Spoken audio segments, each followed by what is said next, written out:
Hello viewers and welcome to a brand new episode of Anzenmezzeron Hell Games, where I will showcase actual plays of Magna Gothica Maleghast.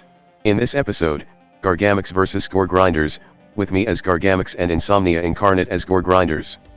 Gargamox is a house that's all about being as annoying as possible, so annoying that it transcends into full-on area denial capability, whether that's throwing enough hazards to cover up the map, or using plague to slowly wear down people, or keeping people away from each other by giving them infectious diseases, or just outright exploding on death. My Gargamox build is consisted of 2 slimes, 2 rottens, 1 leech, and of course the Plague Lord himself. The slimes are war-surging horror that can bring sickness and explode on death. The rottens are tough frontliners that can deal a ton of damage and plague to groups of enemies, and the leech further enhance these two by providing them with strength, as well as capable of triggering death burst without slaying a unit. This will be very useful. The Plague Lord, much like the Warlord and Operator, is a necromancer that usually goes on the attack, though preferring things at ranged instead of up close, seeing as the Necro literally has a basic soul ability that lets them run the fuck out, making them one of the more annoying necromancer to deal with, in terms of being a public menace instead of just being a tough nut to crack. Here on the other side, there's the Gore Grinders, with 4 warheads, 1 Painwheel, 1 Carnifex, 1 Berserker, the Gore Grinder Tyrant, and 1 Warlord. You already know how Gore Grinders work at this point. Just charge in, go crazy, and murder half the team while half of yours is also dead. The warheads here are especially worrisome, because with Blade upgrade, killing them is almost as painful as keeping them alive, and the Berserker is an utterly terrifying unit capable of dealing a ton of damage. If the map allows them to, you will find out why very soon. And here's today's map: lots of tight corners, some hazards, some elevated platforms. It's almost like this map is specifically designed to be a massive pain in the ass to navigate for anyone that's the size of a small house. This is one reason why I don't use tyrants much after using one in one match. They are certainly powerful, but it's very easy for the map to constrict their movement. Though usually, most tyrant that like to smash things up have ways to get rid of walls, and tyrants that prefer being at ranged can be terrifyingly good at it. Today's victory condition is once again, just the elimination of the necromancer on one side, with macros maintained by Prudentia to make things go smoothly. For the most part, there's still some janks, and we will both start by rolling the initiative. And I got it. I will be placing my unit first, and on the start of round 1, also activating my unit first, starting with the leftmost slime, who just moved up and percolated, gathering plague tokens, which does not affect Gargamox units, which is very important to remember when you are in a Gargamox versus Gargamox fight. I will reveal why I do this in a moment. 2 warheads then moved down, one of them slashed at my slime. The rightmost rotten then moved up and used Rotblade, an attack that works better the more enemies gathered around because it has the infect tag, which causes an effect to jump from the original target to another up to 3 times, as long as they are within range 2, meaning, with enough enemies, a single swing of Rotblade can deal 4 goddamn damage. And as a reminder, which I also need because I completely forgot, Rotten can use plague tokens as strength tokens, and if you are playing a hazard spam build, you can easily use Postulate to stack up plague tokens. Fortunately, to my enemy, I'm not, currently at least. A Carnifex then moved down to chainsaw the Rotten, but found its blade doing nothing as the Rotten has physical armor too. Just to make things worse, the Plague Lord then moves to a cover, and uses Necrocide on the Carnifex. Necrocide is honestly kinda stupid. It's also an ability that deals toxic damage with infect, but at range, and on top of that, you gain 1 strength token each time this infects a unit, meaning my Plague Lord now has 4 goddamn strength tokens after spreading more toxicity to 4 more Gore Grinders because of the spreader trait, thus immediately fixing the problem of what if I have to fight a bunch of magic armored units. This might get changed in the future, also might not, because as I have learned from playing Carcass, something that seems overpowered in this game, might not. Also I got my ass kicked in this episode too, so it might only be just barely enough. You will see why soon. The Necrocide attacks also reduce 2 warheads to 0 health. Unfortunately, these are Gore Grinders. They don't die when they die. Worse, they now have strength and retaliation due to Blood Rage and Blade upgrade, meaning even the physical armor of the Rotten can't fully protect them from the sheer anger. 2 more warheads then moved down, but didn't really do anything. They just took cover. The other Rotten then moved up, because I saw a delicious opportunity to deal more infectious pain, and completely missed the attack, merely grazing 1 warhead. The Painwheel then moved through narrow path and spun through the Rotten, fire damage ripping through its toughened flesh, and gained 2 speed tokens. The Pain Wheel now has the capability of one-shotting a lot of units on my side with enough luck. The remaining slime then moved up, and did what slime do best, Surge. This ability lets slime moves through any wall or hazard unharmed, and deals 1 toxic damage to any foe in the way, and could spread plague token to them too, and I repeat, any foe. This does not damage allied unit, a fact I completely forgot throughout this game because I guess I'm still on Gore Grinder brain mode or something. I'm just too stupid to comprehend new data.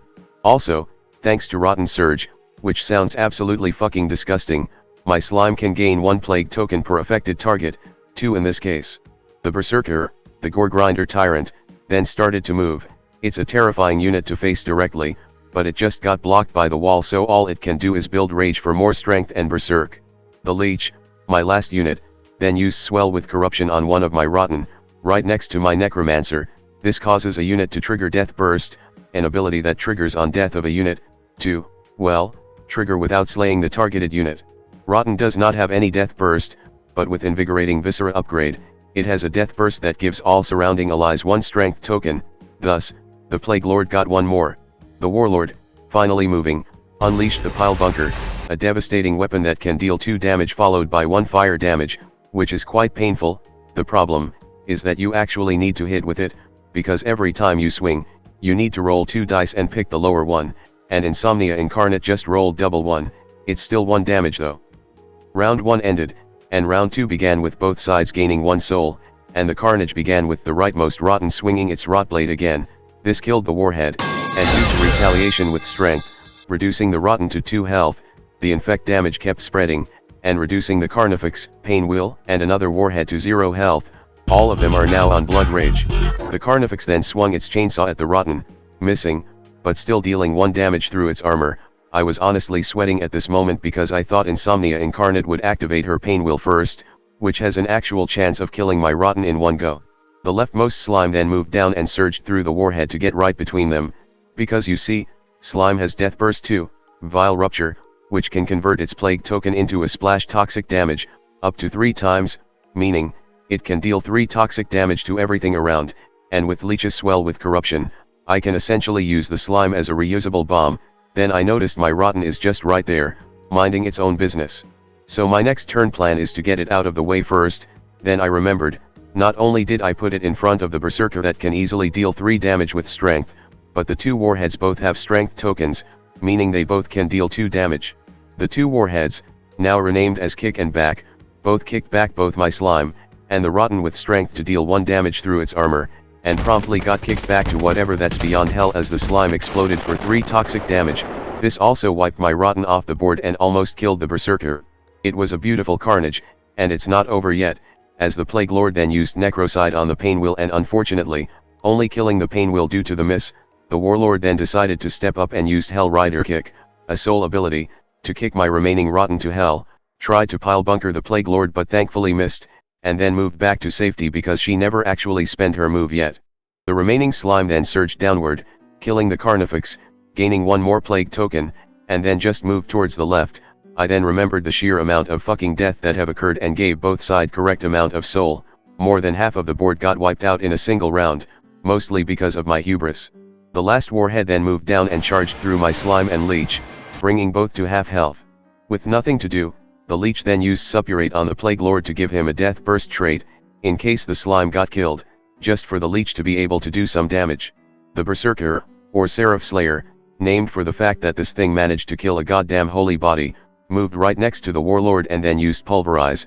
This destroyed all the nearby wall and injured the Warlord a bit, giving the Berserker more freedom to move. It also took damage from the hazard again, something I forgot to mention, reducing it to 1 health. Round 2 ended, and round 3 began with only my side gaining more soul because the Gore Grinder is maxed the hell out. As soon as the Plague Lord started his turn, I spent soul on Insides Out to make the Warhead slowed and also put a hazard beneath it, killing it as soon as it starts its turn without triggering retaliation. Then the Plague Lord used Necrocide again, on Seraph Slayer to reduce it to 0 health, causing it to Blood Rage, and also will cause it to die as soon as it starts its turn due to the hazard, and use Strength token to deal 2 damage on the Warlord instead. Then after all that, he bailed the fuck out. The Warlord then moved and Hell Rider kicked the Leech to move right in the Plague Lord's face, and actually fucking landed the Pile Bunker, dealing 3 damage to the Plague Lord. Before the slime can move, the Plague Lord used slime form to get the hell out first. It moved besides the Warlord and percolate, giving itself more plague tokens and the Warlord 3 slow tokens, slowing her down dramatically. Freak, or the last warhead, started its turn and immediately died. However, this still lets the Warlord to use Hell Rider kick again to move slightly closer to the Plague Lord and kick the Leech in its face. Then I remembered Leech has mag armor, so it just laughed off the kick. It's the Leech's turn, and the Plague Lord first infested the Warlord with its soul ability, then the Leech moved away from the Warlord, and used Swell with corruption on Slime.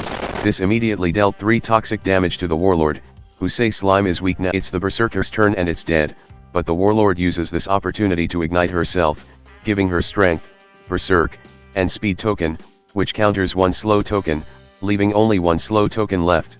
Round 3 ended, and round 4 began with only one side gaining more soul because once again, the Gore Grinders is maxed out, and once again, the Leech cast explosions with slime, reducing the Warlord to 0 health.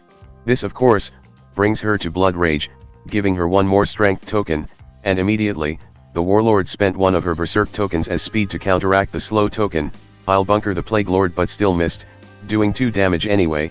Then Hell Rider kicked the Plague Lord, doing 2 more fire damage, and finally, ending her turn with the final Berserk token triggering, and annihilated the Plague Lord in a single turn. And thus, the game has ended. I could absolutely just slime form away like a slimy Plague Lord bastard that I am, but this is just too funny to pass up. Anyway, yes, this is what happens when you actually face a somewhat competent and or lucky Gore Grinder player. Half the team on both sides just get wiped out by round 2, or in worst case scenario, your team gets wiped out by round 2.